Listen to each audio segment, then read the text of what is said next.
Promise. We're going to do a quick changeover. We have Jean-Sebastien Bruneau from OVH. Let's get him straight up to talk about Agile IaaS.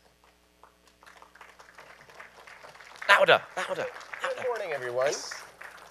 Today we'll be discussing how applying automation technique to the infrastructure can provide a great level of agility. But before we dive right in, I'd like to take a couple of seconds to discuss a bit the history of OVH.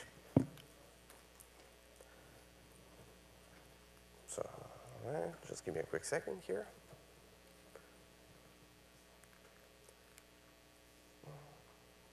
Can we go back one slide, please? There we go.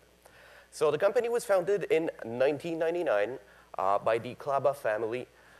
We have here on the picture the whole crew, the CEO, Octave, the R&D manager, his brother, and his dad, which is now the president. So that company,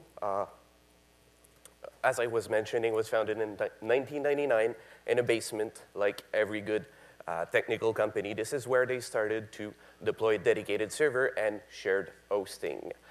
In 2001, they received the ICANN accreditation to be able to receive domains, to provide domains. In 2006, they were able to provide to their customer 100 megabyte seconds unlimited to their server as of internet connectivity. In 2008, they reached the 100 gigabytes second capacity and 40,000 dedicated servers. So a little bit about OVH now. We are the largest web hosting company in Europe, third biggest company behind GoDaddy and SoftLayer, and we have established a new data center in North America about a year ago. We're 700,000 customers strong. We have 145,000 servers and counting, and we are hosting about 18 million websites.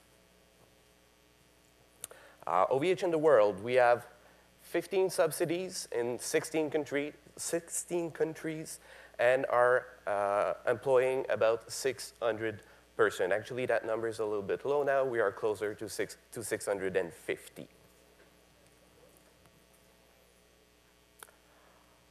Our data center.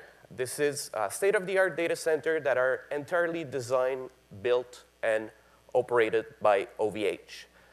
We have 13 sites now across the world. We have the capacity to host 360,000 servers in North America, and we are close to 500,000 of server in capacity in Europe. From a networking standpoint, we are able to push 500 gigabytes of traffic a second. We have the capacity to transport 2.5 terabytes of data, and we are using 33 peering points across the world, 14 of them being in North America, in order to deliver content and services efficiently to the United States. 16 of these points of presence are in Europe, and the rest are in Asia. All the network between the point of presence and our data center is ours. We purchased dark fiber. We light it up with our own equipment. We installed our own routing equipment. This gives us great flexibility in content delivery. We can ensure the quality of the traffic up to the different point of presence with great control. We do also the same for our servers. Servers are completely engineered internally. They're built off name-brand components. We build the casing. We do the power supply. We can have really specific configuration, and we will also be able to use really different ways of cooling them. We'll see that a little bit further down the presentation. But this is at the core of what OVH does differently. We are currently able to manufacture about 350 servers on a daily basis. So we have a very good capacity in providing an incredible amount of infrastructure in a really short period of time. Our data center in North America has been installed in Canada. We have 50 employees to manage that data center. This was really a strategic choice for us. Clean energy. Canada is renowned to have hydroelectricity.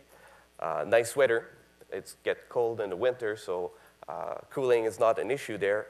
And we have a very good proximity to major internet exchange, as well as power distribution.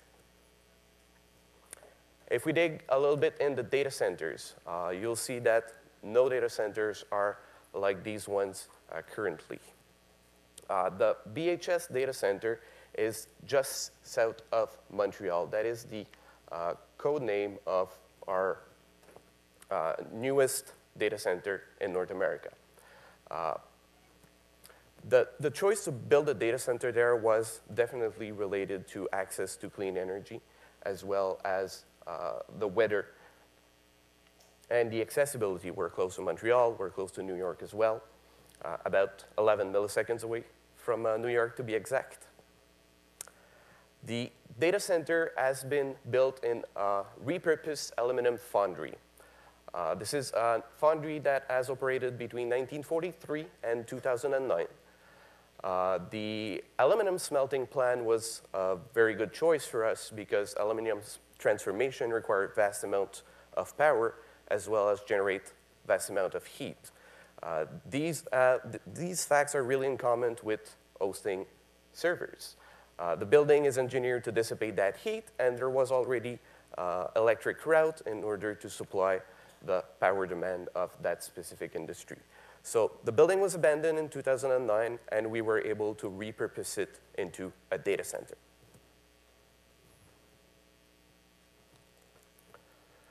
As I was mentioning, the capacity is 360,000 servers, and the network is fully optimized for content delivery in North America. We also have 12 other data centers across the world, 5 of them being in the north of France in Roubaix. We have 2 in Strasbourg, 2 data centers in Paris, and we are also missing on that specific map our latest mega center, European mega center, which has a capacity of 400,000 servers, which is in Gravelines, also in the north of France. Concerning our innovation, I was hinting before that we were using specially designed servers and specially designed rack. That is the case. It allows us to do water cooling in the data center in order to save on power cost. The whole building are also designed to allow air flowing through, and they have a hollow center that is used as the hot aisle where we can force the heat out. All these factors in allow us to have a power efficiency of 1.9, which means that for every 100 watts of power consumption for equipment, we need about 10 watts of energy to cool them down. This is really a good achievement for us. We're in the top 3% of the most efficient data center as per the latest result from the Uptime Institute. So our network. I was mentioning that we had a few points of presence.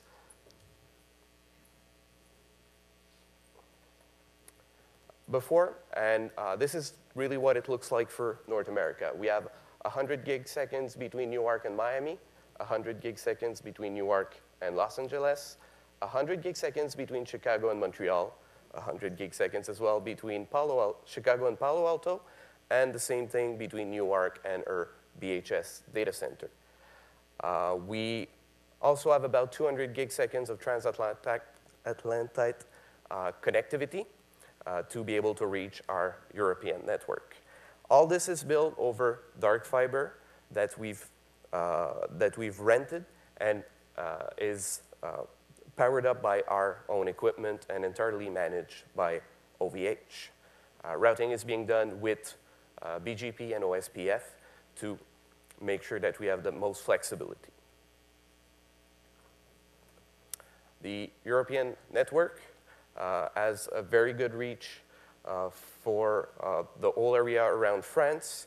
We have a lot of capacity as well in that area. If you guys need the detail on every link, we can certainly be more than happy to provide these. Another key element in the OVH way concerning the network is the level of automation we were able to achieve. Currently, all the top-of-rack equipment, the access, and the aggregation items are fully manageable by the customer in an automated fashion. You can go into our portal, request a modification in the routing of your IP addresses, and within minutes, this change of configuration will be applied on the network. Same goes for provisioning new resources. Once the order has gone through, it will be deployed automatically. We're currently able to process with the system about 1,350 move, add, change, and deletions on a daily basis. Now, our servers. As I was mentioning, they're entirely built and designed internally. We only use high-quality components.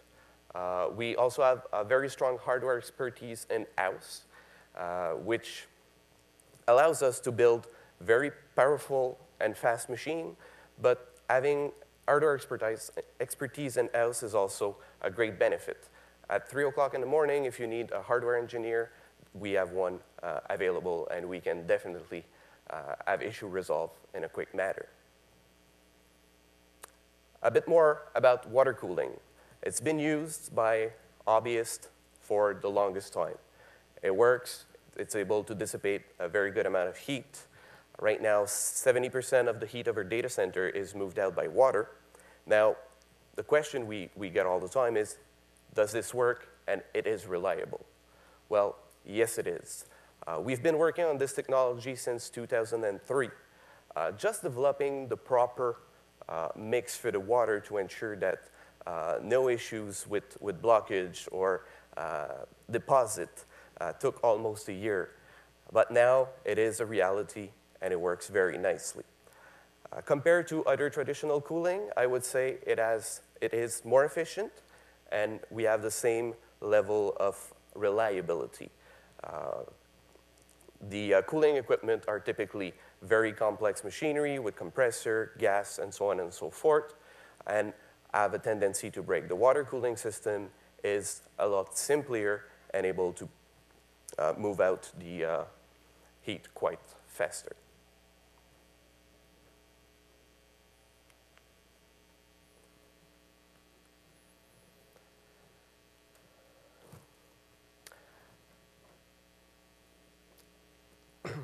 So that technology is fairly green, as I was mentioning, and we can also realize great savings in terms of power, and these savings are also sent back directly to the customer, which allows us to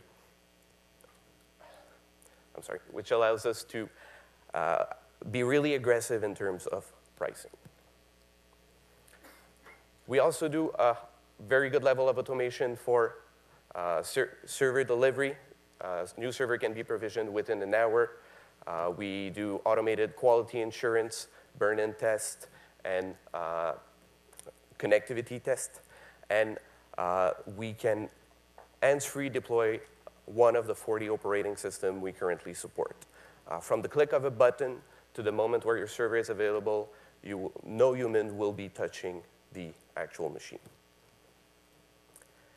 But the most interesting part is definitely our dedicated cloud. What we did with the infrastructures, the server, is really the building block that allowed us to develop that dedicated cloud solutions. We have chosen VMware as a partner to deploy the hypervisor. We've worked tightly with them to be able to achieve a vCloud data center certification, which guarantee that to our client that we're following best practice in terms of deployment to ensure reliability. And this has been recognized by VMware as one of our best partners for 2013. The infrastructure we provide is totally dedicated, so we're providing infrastructure as a service on physical hardware. We can also support on-demand provisioning. Within a few minutes, we can assign you a new node, and this capacity can be used almost instantly. All of our systems are highly available. We designed them in order to avoid that if a failure of a single component was to occur, it would avoid taking down any major part of the system. So dual power supply, dual network connectivity to switch with redundant power supply on different power rails, dual router, dual electric line, dual UPS. And we also have a very simple billing model. It is not something that you will need to scratch your head on in order to figure out your monthly cost at the end of the month. Everything is included in one price, whether it is the VMware-related licensing or the price of the host, the bandwidth, the electricity.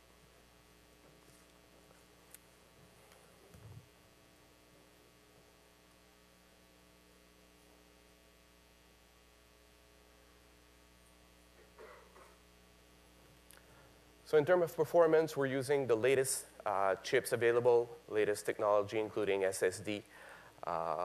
For reliability, I hint a little bit on the last slide, where everything is duplicated, switch, power, router. But we also guarantee the quality of the service. From a host standpoint, we guarantee 4 nines of availability. From a shared data store standpoint, we guarantee 100% of availability. All on-net traffic within the OVH network is also guaranteed to 100%, and all off-net traffic is guaranteed to 99.95%. Should there be a failure, not a problem. We will bite the bullet.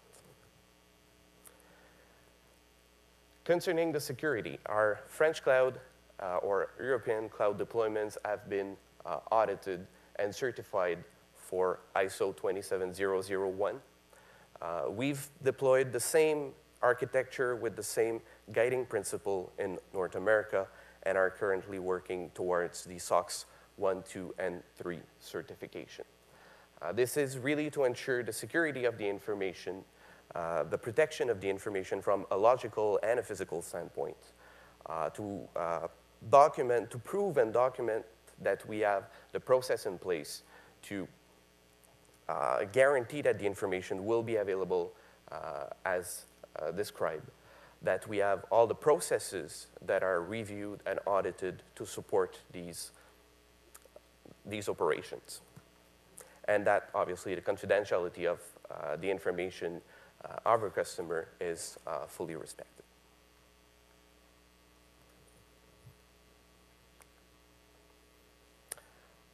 We've also built additional value-added service on top of the VMware offering, one being the Vscope. We are using this technology internally. We were trying to get insight on the performance of some of the components, and the tools we had available were not just perfectly right for the information we were looking for. So one of our system administrators decided to build a dashboard to have a quick view of all the information he needed to complete his duties. This had so much success that we just had to release it to our client. This is an exclusivity from OVH.